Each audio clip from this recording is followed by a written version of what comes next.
cuestión de qué es el dinero. No es de extrañar que las teorías monetarias no hayan generado ninguna película taquillera, pero que ni siquiera se haya mencionado en las escuelas es algo que debe ser analizado con detenimiento. Para muchos de nosotros, saber de dónde procede el dinero puede ayudar a afrontar el mito de la creación del dinero y la emisión del papel moneda. Lo que mucha gente cree es que el dinero lo crea el gobierno. Es cierto, pero solo hasta cierto punto.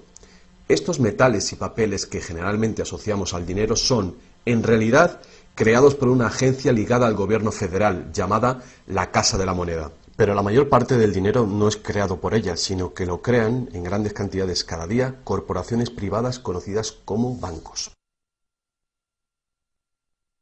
Muchos creen que el dinero que prestan los bancos es el que han dejado en depósito sus clientes. Esto es lo que se cree, pero no es la verdad. En realidad, los bancos crean el dinero que prestan no de sus ganancias ni de los depósitos, sino directamente de la promesa de los prestatarios de devolverlo. La obligación del prestatario en un papel de préstamo incluye que debe pagar lo prestado más un interés. De lo contrario, perderá la casa, el coche o lo que sea. Es un gran compromiso por parte del prestatario. ¿Cuál es el compromiso por su parte del banco? El banco solo inventa dinero que no posee y lo escribe en la cuenta del prestatario. ¿Suena raro? Pero así es.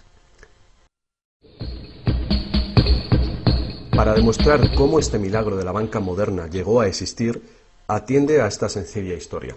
Es el cuento de los Goldsmith. Hace un tiempo casi cualquier cosa se utilizaba como dinero. Tan solo tenía que ser portable y suficiente gente tenía que tener fe en que después se podría intercambiar por cosas que todo el mundo valorara, como comida, ropa, joyas, conchas, piedras preciosas, semillas de coco, bonitas piedras e incluso plumas. Todas ellas fueron utilizadas como dinero. El oro y la plata eran atractivas, ligeras y fáciles de llevar, así que algunas culturas se especializaron en trabajar estos materiales. Los trabajadores del oro, los Goldsmith, recuerda este nombre, lo pudieron convertir fácilmente en monedas, estandarizando las unidades de oro en función de su peso y de la pureza, hasta certificarlas. Para proteger su oro, los Goldsmith necesitaban una caja fuerte, y pronto sus vecinos llegaron a su casa para pedirles que les alquilaran un espacio donde guardar su dinero y sus joyas.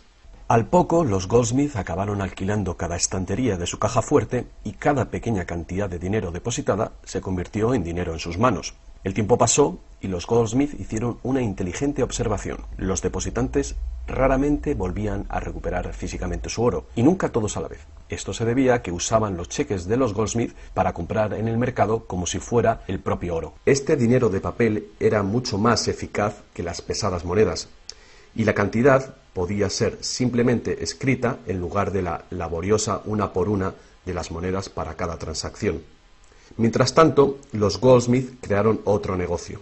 Prestaban su oro introduciendo un interés. Al tiempo que su papel moneda empezaba a ser aceptado, los prestatarios comenzaron a pedir sus préstamos en forma de estos cheques en lugar del metal. Su industria se expandió mientras más y más gente les pedía guardar su oro, lo que dio a los Goldsmith una idea todavía mejor. Sabía que muy pocos de sus depositantes sacaban su oro alguna vez, así que los Goldsmith pensaron que también podrían escribir más cheques ahora en función de los cheques del oro que habían dejado los depositantes en su cámara, además del oro de los depositantes que guardaban propiamente. Así, con tal de que devolviese el oro a los depositantes que lo desearan recuperar, nadie se daría cuenta del truco. Lo que no se sabe, no se siente. Y los Goldsmith, ahora más banqueros que artesanos, hicieron un mayor negocio del que podrían haber hecho prestando únicamente su propio dinero.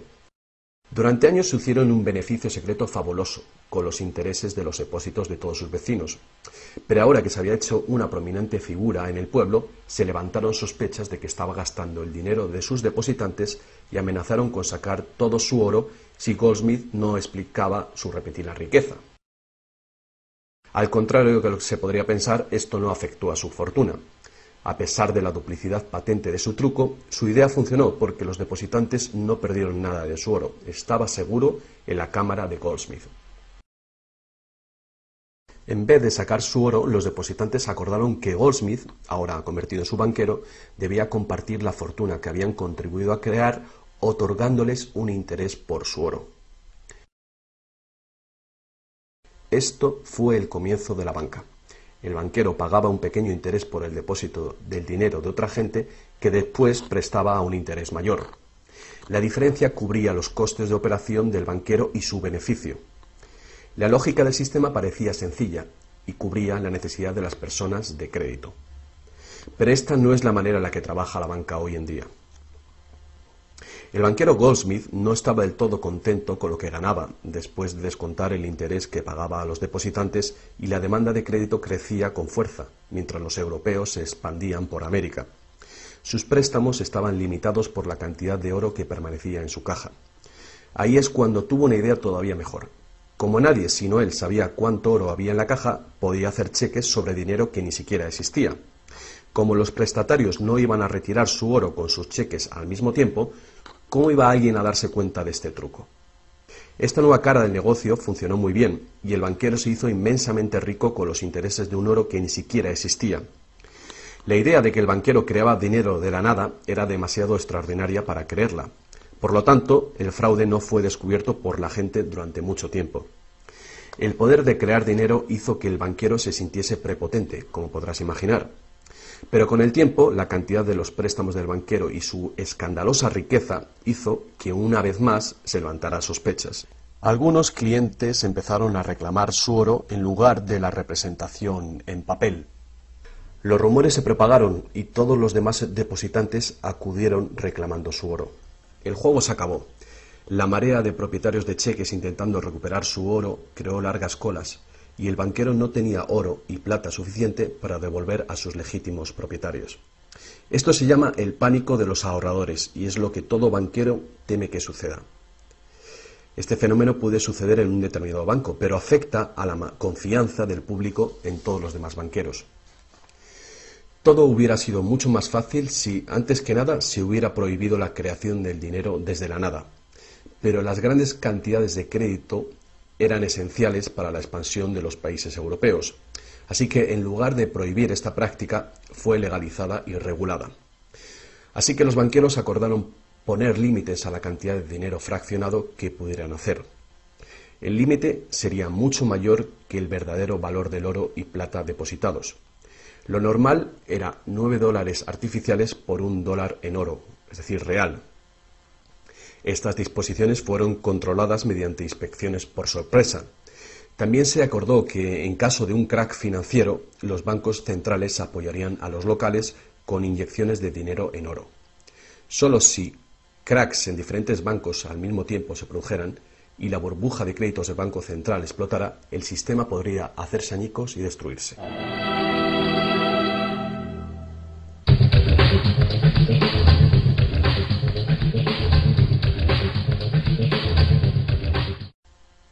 A lo largo de los años, el dinero fraccionado y su sistema integrado por un banco central regulador se ha convertido en el sistema bancario dirigente del mundo.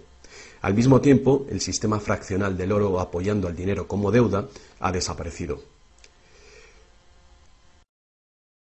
La naturaleza básica del dinero ha cambiado.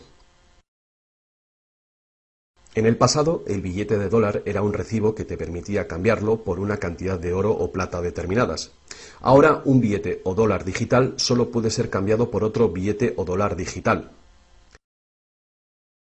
En el pasado, el crédito creado por los bancos privados solo existía en la forma de billetes de banco que la gente podía rehusar, como ahora se pueden rehusar otros cheques privados.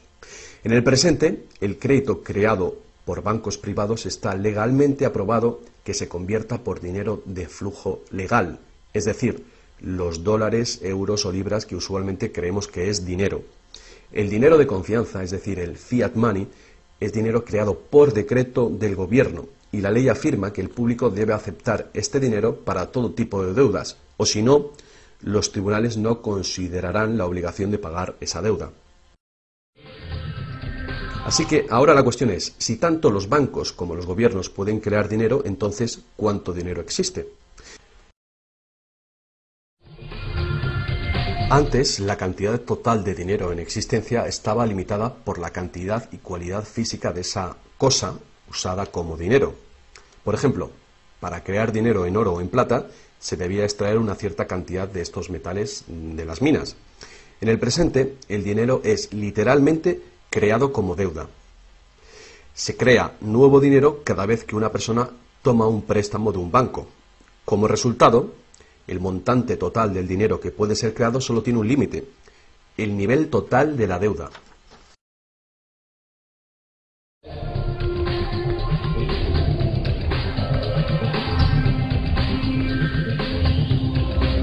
Los gobiernos ponen una disposición adicional para limitar la creación de dinero, imponiendo reglas conocidas como requerimientos fraccionales de la reserva. Son arbitrarias en su misma esencia. Estos requerimientos varían de un país a otro y de un tiempo a otro. En el pasado se obligaba a los bancos a tener al menos $1 en oro por cada $10 creados. Hoy en día, la proporción ya no tiene relación con el dinero actualmente en depósito, sino con el dinero creado a su vez de la deuda creada sobre el dinero en depósito en el banco.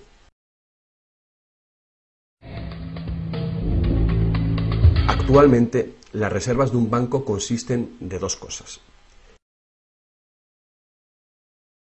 la cantidad del dinero del Estado o equivalente más la cantidad existente de dinero deuda que el banco tiene en depósito.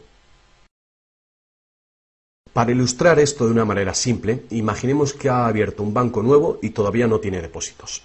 Los inversores en este banco han hecho un depósito de $1.111,12. Este es el dinero existente en el Banco Central, que llamaremos principal. La proporción de dinero en reserva es de 9-1. Paso 1. Las puertas se abren y el banco da la bienvenida a su primer cliente. Necesita $10.000 para comprar un coche. Con la proporción de 9-1, el nuevo banco necesita que el Banco Central le permita crear 9 veces esa cantidad, o $10.000, desde la base de la deuda contraída por la solicitud de préstamo del cliente. Esos $10.000 no se sacan de ningún lado.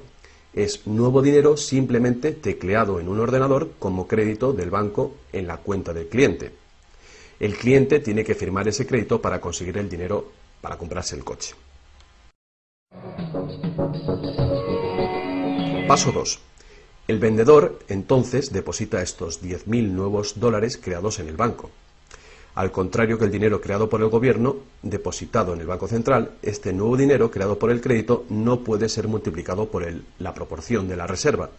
En lugar de ello, es dividido por el ratio de la reserva, en una proporción de 9-1.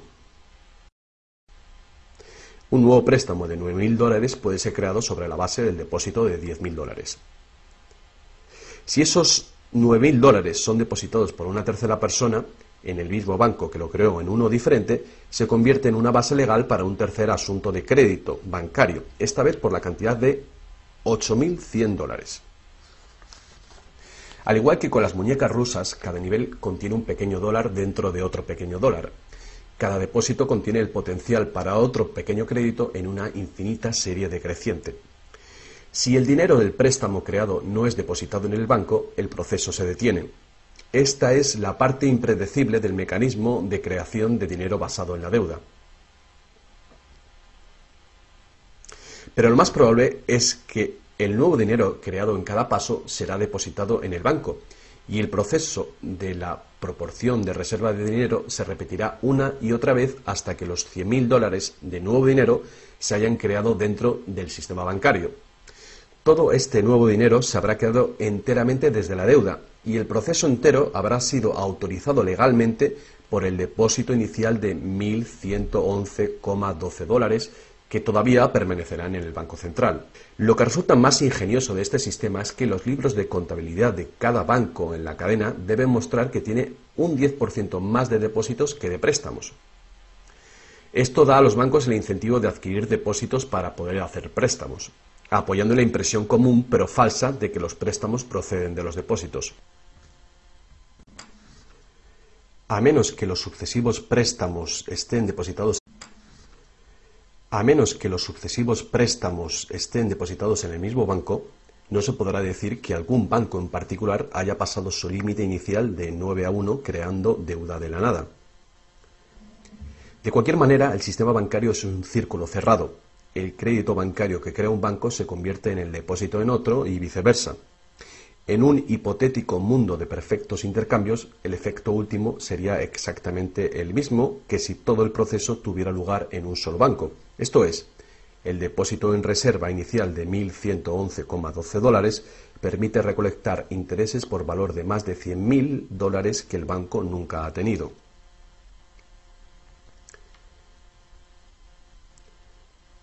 Si esto te resulta extraño, atiende esto. En tiempos recientes, como resultado de la presión de los lobbies bancarios, los requerimientos para hacer un depósito de reserva en el Banco Central prácticamente han desaparecido en la mayoría de los países. Y las proporciones de reserva pueden ser más altas que 9:1.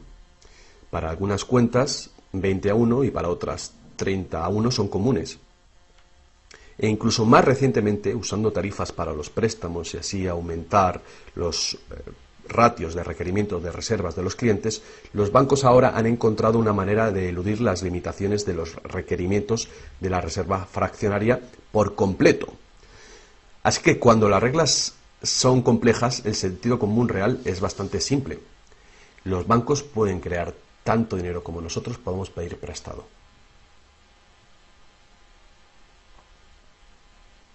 A pesar del interminable proceso de creación de dinero que hemos visto, tan solo alrededor de un 5% es el tipo de dinero creado por la Casa de la Moneda de entre todo el dinero que hay en circulación. Más del 95% de todo el dinero en el mercado hoy ha sido creado por alguien firmando una solicitud de endeudamiento con un banco. Y lo que es más, este dinero bancario de crédito es creado y destruido en grandes cantidades cada día, según se conceden nuevos préstamos y los viejos son pagados.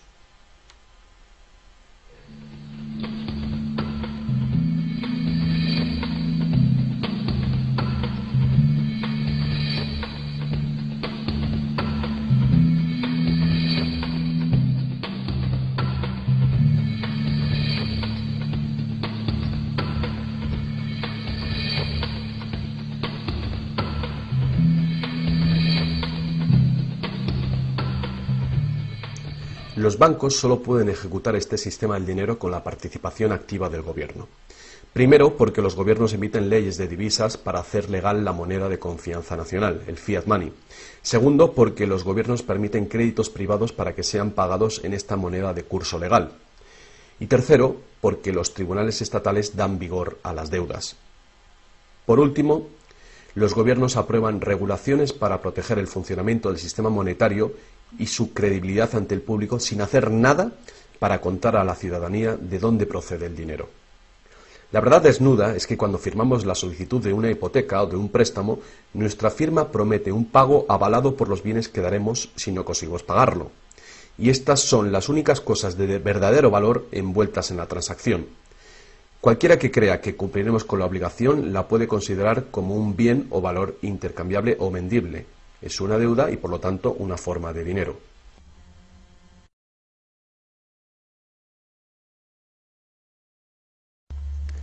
Es el dinero que el prestatario intercambia por lo que el banquero llama préstamo.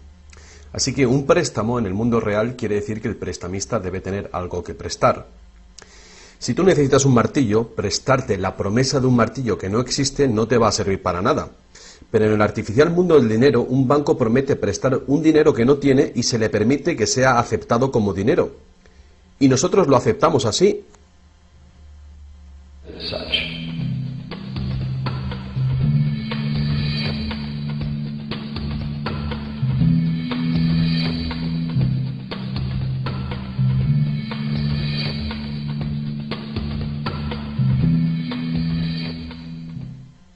Una vez que el prestatario firma la solicitud de préstamo, el banco lo consigna como una transacción en su ordenador, con unas cuantas claves, escribiendo una deuda del prestatario con el banco. Desde el punto de vista del cliente, se convierte en un préstamo de dinero en su cuenta, porque el gobierno permite que esta deuda del banco con el cliente se convierta en dinero gubernamental de confianza, el fiat money, que todo el mundo tiene que aceptar como dinero. Otra vez, la verdad básica es muy sencilla. Sin el documento que el prestatario firma, el banquero no tendría nada que prestar. ¿Alguna vez te has preguntado cómo todas las instituciones, el gobierno, las corporaciones, los pequeños negocios, las familias, pueden estar todos en deuda al mismo tiempo y por esas cantidades tan astronómicas? ¿Alguna vez te has preguntado cómo puede haber tanto dinero al mismo tiempo para prestar? Bien, ahora ya lo sabes. No lo hay. Los bancos no prestan dinero, simplemente lo crean de las deudas, y esa deuda es potencialmente ilimitada, tanto como la emisión de moneda. Y la situación opuesta también es verdadera. ¿No es asombroso que a pesar de la increíble riqueza de recursos, de innovaciones y productividad que nos rodean, casi todos, desde los gobiernos hasta las compañías y los individuos, estén en graves deudas con los banqueros? Si la gente se parara a pensar cómo esto puede suceder, ¿cómo puede ser que la gente que produce la verdadera riqueza en el mundo estén en deuda con aquellos que únicamente prestan el dinero que representa la riqueza? Todavía más alucinante es que una vez que te das cuenta de que el dinero en realidad es deuda, nos damos cuenta de que si no hubiera deuda, no habría dinero.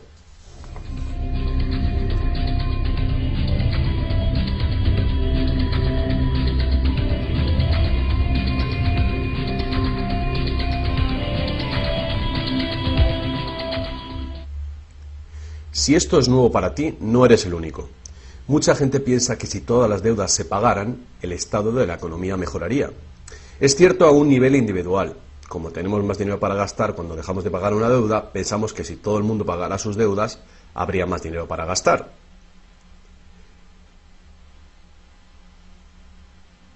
Pero la verdad es justamente la contraria. No habría dinero de ningún tipo. Así es. Somos totalmente dependientes de renovar continuamente el nivel de crédito bancario para que haya dinero en existencia. Sin préstamos no hay dinero, que fue justamente lo que pasó durante la Gran Depresión en Estados Unidos. El suministro de dinero se cortó drásticamente, al tiempo que los suministros de préstamos se cortaban.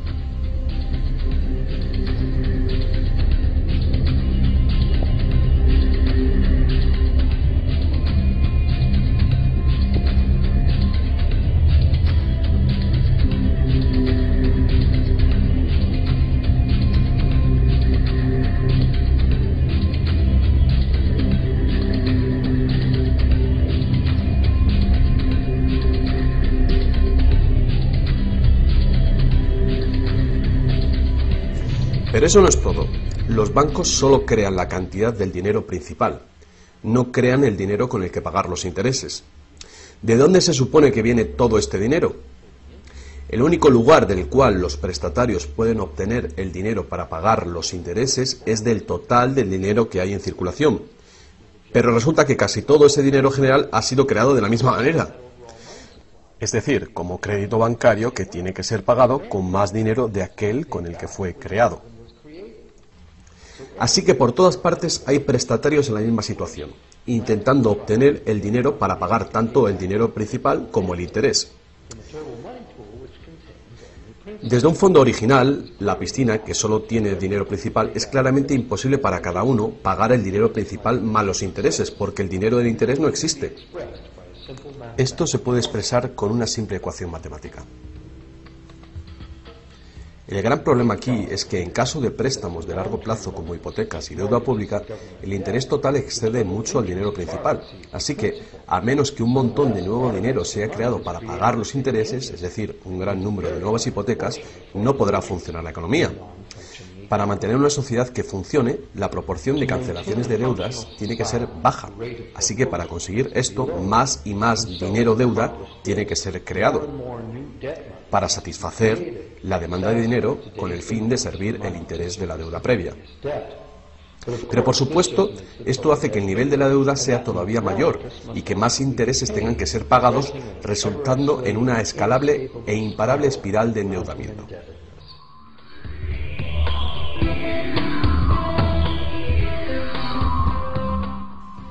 Tan solo el lapso de tiempo entre el dinero creado procedente de los nuevos préstamos y su devolución evita la bancarrota del sistema entero. De cualquier manera, el increíble monstruo del crédito que se hace más y más grande necesita que se cree más y más dinero de deuda para alimentar el sistema y cada vez se hace más urgente. ¿Por qué los intereses son tan bajos? ¿Pueden los intereses bajar más? ¿Por qué nos ofrecen insistentemente tarjetas de crédito en el correo? ¿Por qué el gobierno americano gasta más rápido que nunca? ¿Es posible que el sistema colapse por completo y con él el sistema monetario? Las personas racionales deben preguntarse, ¿se puede sostener esto indefinidamente? ¿No es inevitable el colapso?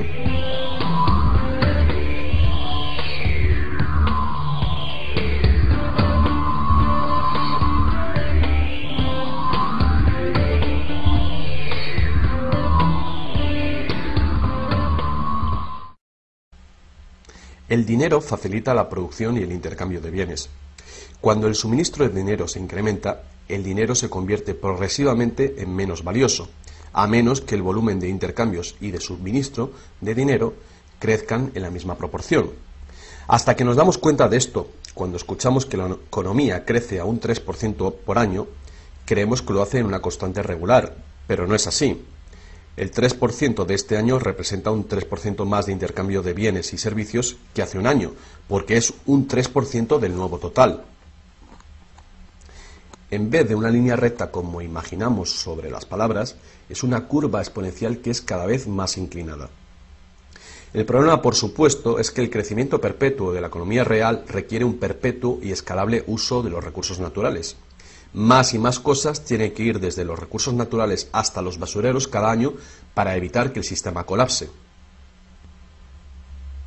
¿Qué podemos hacer ante esta terrorífica situación?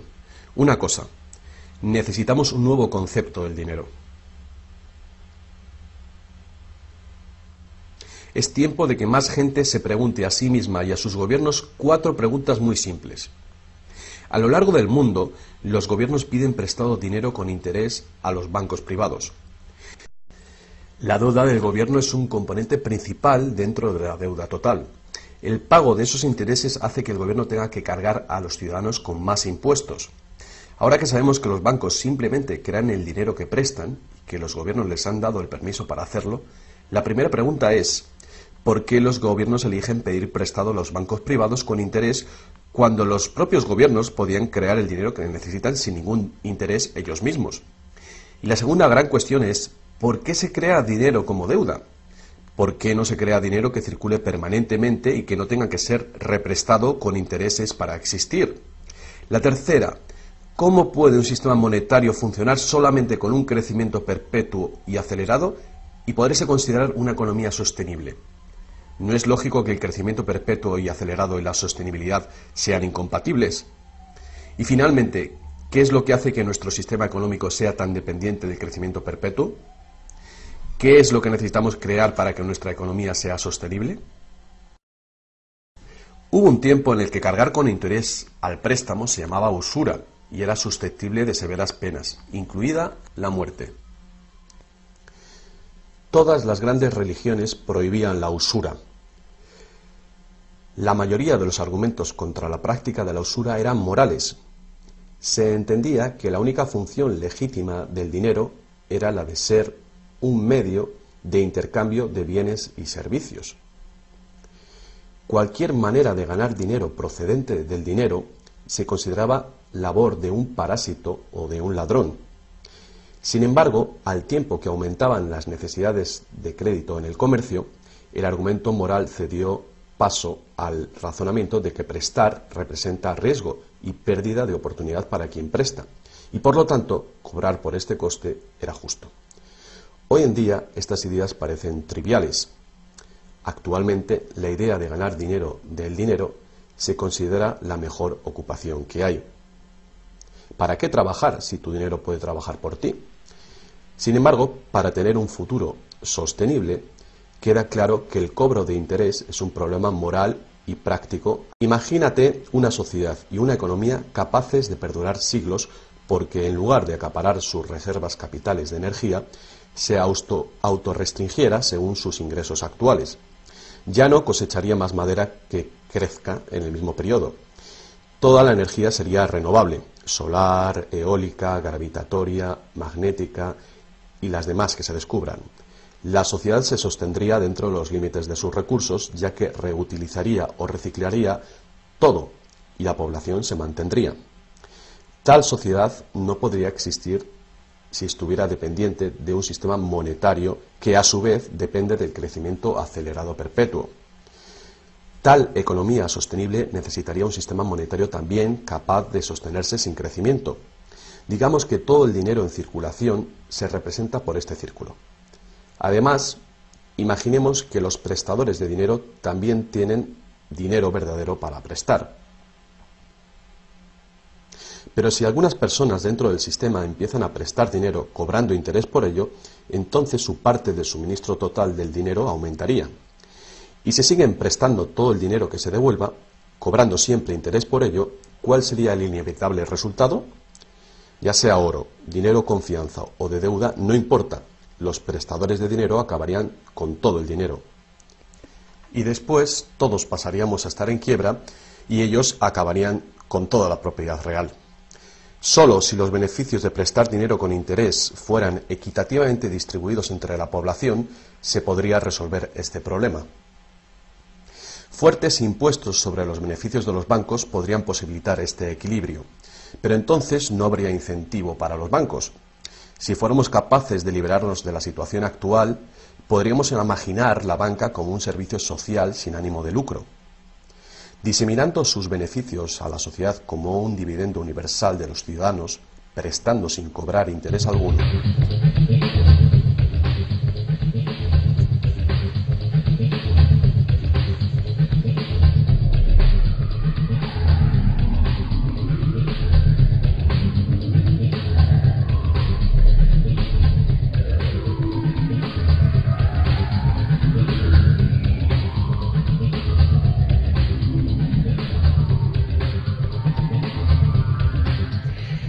Si es la naturaleza fundamental del sistema lo que causa los problemas, correcciones al propio sistema jamás resolverán los problemas.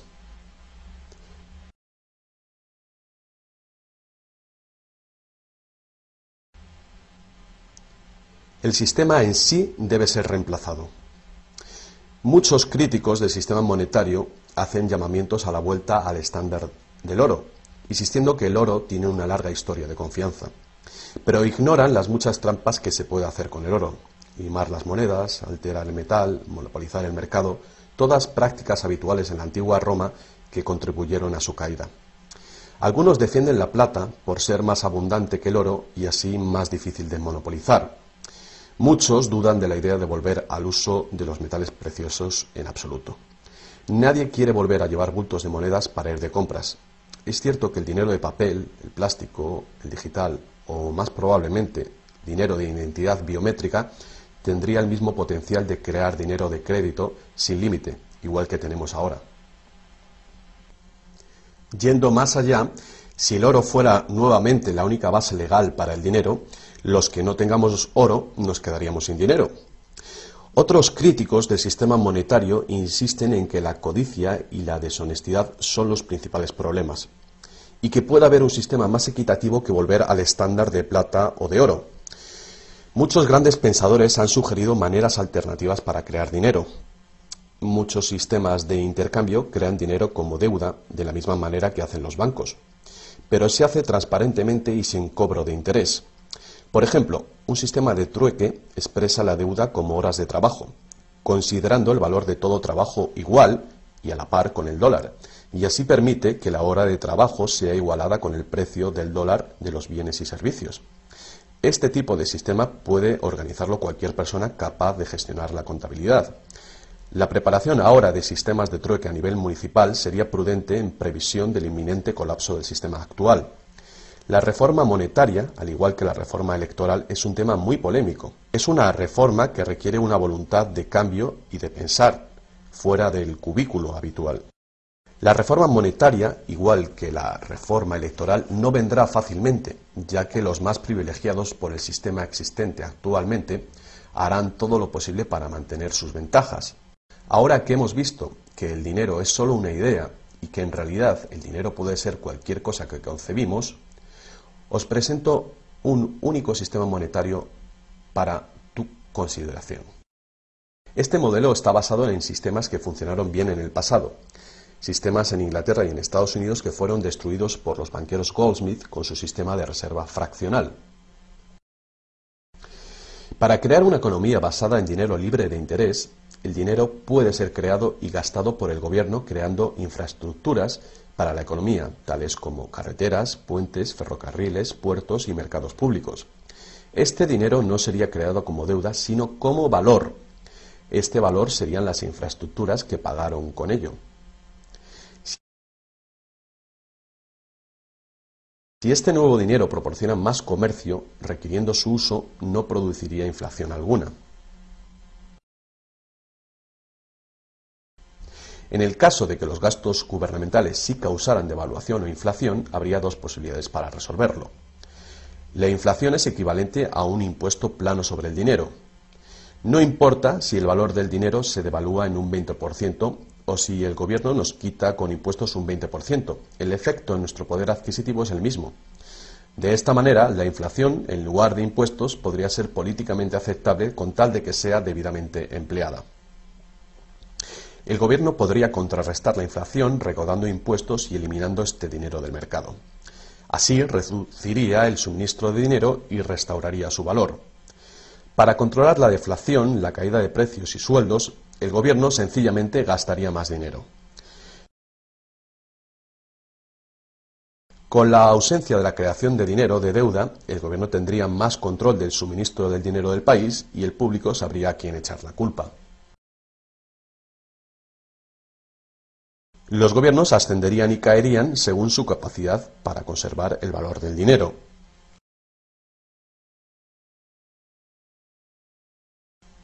El gobierno dependería de los impuestos como ahora, pero los impuestos llegarían mucho más lejos, ya que ninguna parte de ellos se gastaría en pagar intereses a los banqueros. No podría haber ninguna deuda nacional si el gobierno sencillamente creara el dinero que necesita. Nuestro perpetuo servicio a los bancos pagando la deuda dejaría de existir.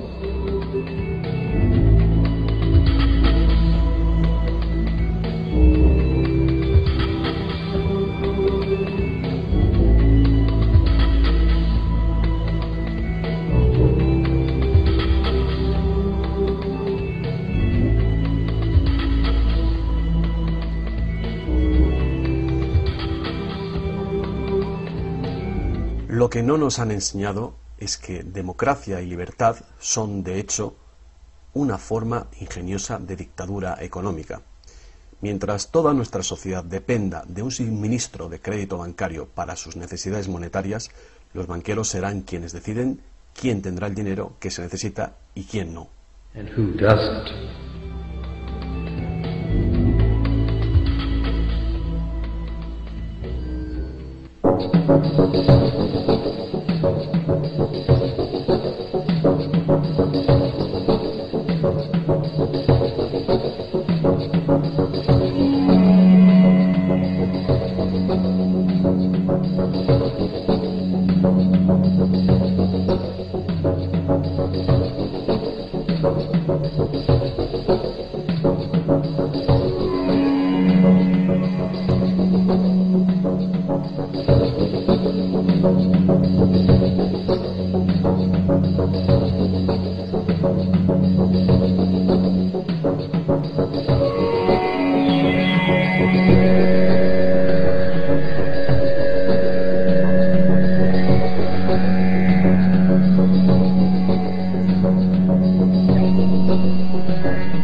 Poca gente hoy en día sabe que la historia de los Estados Unidos ha sido en su mayor parte la lucha por liberarse de los bancos europeos. Esta lucha llegó a su fin en el año 1913, cuando el presidente Wilson ratificó el Acta de la Reserva Federal, permitiendo así al cártel de banqueros internacionales controlar el dinero de Estados Unidos.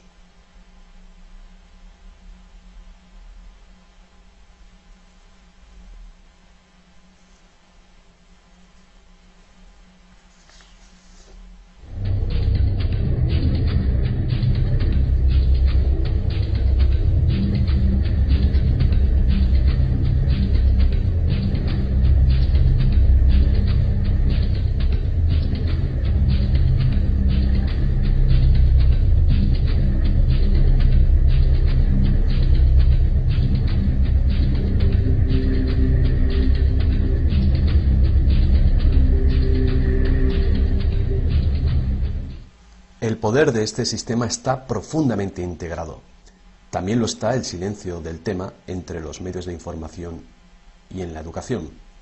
Hace años, un primer ministro canadiense hizo una encuesta entre centenares de personas, no economistas, especialistas altamente formados y personas de a pie. La encuesta reveló que ni un solo encuestado tenía un conocimiento preciso de cómo se crea el dinero. De hecho, descubrió que hasta los empleados bancarios ni siquiera habían contemplado alguna vez el asunto. ¿Y tú? Have you?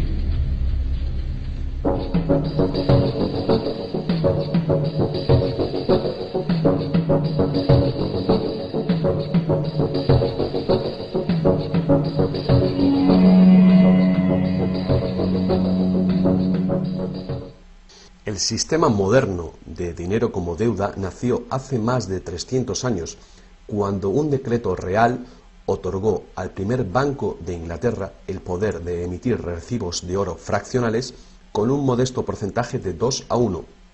Este porcentaje fue solo el principio, el primer paso. El sistema ahora es global, crea cantidades de dinero sin límites desde la nada y tiene a casi todos los seres humanos del planeta encadenados a una cadena de deuda que nunca puede ser pagada. ¿Pudo haber ocurrido todo por accidente o es una conspiración? Evidentemente, algo muy gordo se está jugando aquí.